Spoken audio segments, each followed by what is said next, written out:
नमस्ते साथी हो, सेवाहरू हजुर कस्तो हुनुहुन्छ होला? म पनि सन्चै छु है।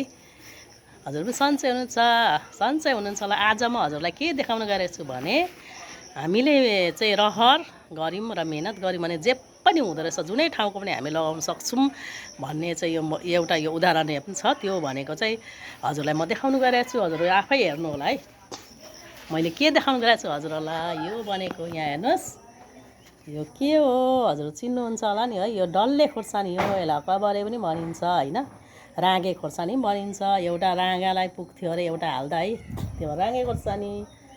हजुर हेर्नुहोस्, यहाँ हेर्नुहोस् न, यस्तो मजाले फलिरहेछ। यहाँ हेर्नुहोस् त, लटरम्मै हजुरले देख्नुभएको होला होइन, यसरी लटरम्मै फलिरहेछ। यहाँ हेर्नुहोस्, अब देख्यो कि देखेन है, मैले अगाडिको क्यामेराले खिचिरहेको छु।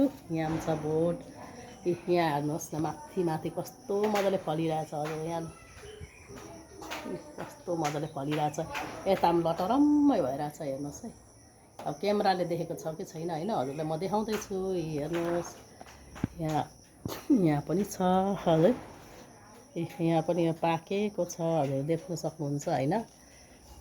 रहर गऱ्यो भने त जुनै ठाउँमा पनि हुने रहेछ नि त। अब यो पाहाडमा फल्छ होइन, यो पाहाड त्यो धनकुटातिर योतिर फल्छ नि है। तर यो विराटनगर गर्मी ठाउँ छ, धेरै गर्मी ठाउँ, तर पनि फलिरहेछ। हेर्नुहोस् है, हाम्रो रहर र इच्छा हुनुपर्छ, जे पनि हुँदो रहेछ क्या भन्ने यो उदाहरण भयो क्या मैले रोपेर। हजुर होस्, लटरम्मै छ यो साथी हो, हेर्नुहोस् लटरम्मै छ। ल साथी हो, लटरम्मै छ है। हजुरहरूले पनि रोप्नु होला होइन। हामी तराईमा छौँ, यो पाहाडमा मात्रै हुन्छ भनेर नसोच्नु होला, हुँदो रहेछ। रोपेपछि जे पनि हुँदो रहेछ साथी हो। अनि अर्को ठाउँमा हजुरलाई देखाउँछु ल। मैले चारैतिर वरिपरि जहाँ ठाउँ खाली छ त्यहीँ रोपेको छु है, रोपेको छु। र यहाँ पनि होस्, यहाँ पनि रोपेको छु होइन। मैले ठाउँ जहाँ खाली छ, यसलाई ठुलो ठाउँ पनि चाहिँदैन। हेर्नुहोस् न, ठुलो ठाउँ पनि चाहिँदैन, यो सानो ठाउँमा पनि हुन्छ है। झ्यालको छेउमा मैले रोपेको छु। हेर्नुहोस् न, यहाँ पाकिरहेछ। कति खानु, हामी दुईजना बुढाबुढी छौँ, कति खानु। अब राख्यो भने पनि कुहिएर जान्छ, अब सुकाउनु पर्ने छ। यहाँ हेर्नुहोस् न, यहाँ छ, यो पाकिरहेछ। यहाँ म टिप्छु है,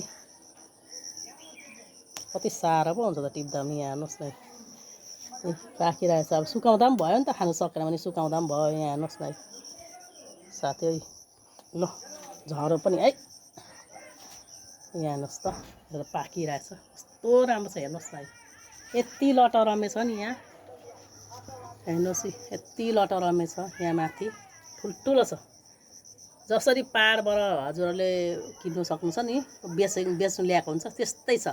ठुलो पनि त्यति नै छ। यहाँ पनि लटरम्मै हजुर, यहाँ लटरम्मै छ है, लटरम्मै छ। हजुरलाई देखाउँदैछु। यहाँ झन् कत्रो छ। हेर्नुहोस् न, कत्रो छ। यहाँ हेर्नु नजिकबाट हजुरलाई देखाउँछ है, कत्रो छ। यसरी हेर्नुहोस् साथी हो, आफूले मेहनत गऱ्यो भने चाहिँ के हुँदो रहेछ साथी हो, जे पनि हुँदो रहेछ है। हामीले रहर इच्छा भयो भने चाहिँ जुनै ठाउँमा जुन ठाउँमा फल्ने चिज पनि हामी फलाउनु सक्दो रहेछौँ भन्ने यो उदाहरण छ मैले है, हजुरहरूले देखाएँ होइन। मलाई चाहिँ रहर थियो कि अकबरे खोर्सानी मनपर्छ अब होइन। उहाँ जानुपर्छ टाढो टाढो है, धरानतिर मात्रै पाउँछ नि त। अनि यहाँ ल्याएर मैले बिउ उमारेको थिएँ, अनि रोपेको थिएँ। अहिले त भयो है साथी हो, भयो। अब त कहाँ नि जानु पर्दैन नि। यहाँ हेर्नुहोस्, अब त म जतिखेर पनि खान सक्छु होइन। बोटमै अब टिपो, अर्ग्यानिक हो नि त यो, अर्ग्यानिक एकदम खाद बेगरको। मैले त्यस्तो केही पनि मल हालेको छुइनँ। यो एकदम त्यो तरकारीहरू कुहाएर मात्रै हालेको छु, अथवा पिनाहरू हालिदिएको छु होइन। गोबर त हामीले गाई पालेको छैन, पाइँदैन यहाँ। अनि यो छैन त्यस्तो मल होइन, मल बेगरको लगाइरहेको छु साथी हो। अकबरे खोर्सानी ल हजुर पनि लाउनु होला, हुँदै रहेछ हाम्रो तराईमा। है साथी हो, बाई बाई।